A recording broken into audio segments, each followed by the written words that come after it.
September 21, 2025, nasa kalsada po ulit ang ating mga kababayan para sa iisang sigaw, mapanagot ang lahat ng mga nasa likod ng korupsyon.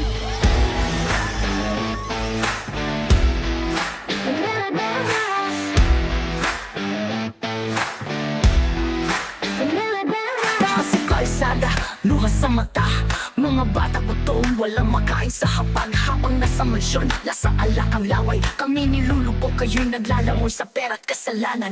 Nasaan ang pangako? Nasaan ang plano? Paulit-ulit lang, parang sirang plaka. Putang ina nyo, tigilan nyo na. Tuko ng bayan, nilalamon nyo lang. Mga bata, ang kinabukasan ninanakaw. Sa bawat proyekto, kami nililiting ng buhay. Yo, kinurakot ang kaban tapos kami ang nagugutom. Mga politiko, walang puso, puro kayabangan at busal lang ang busog. Mga pader na gawa sa buhangin, bagsak sa unang ulan.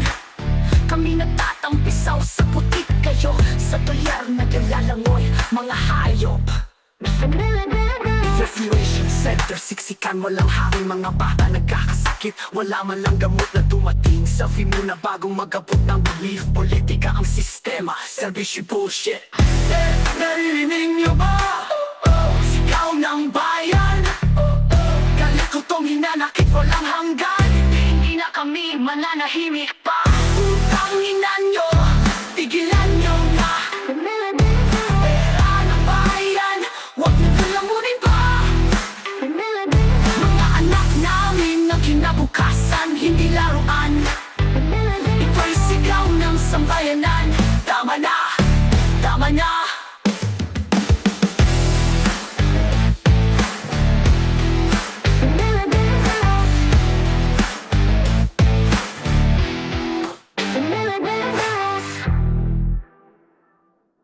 Pati natin sa isa't isa.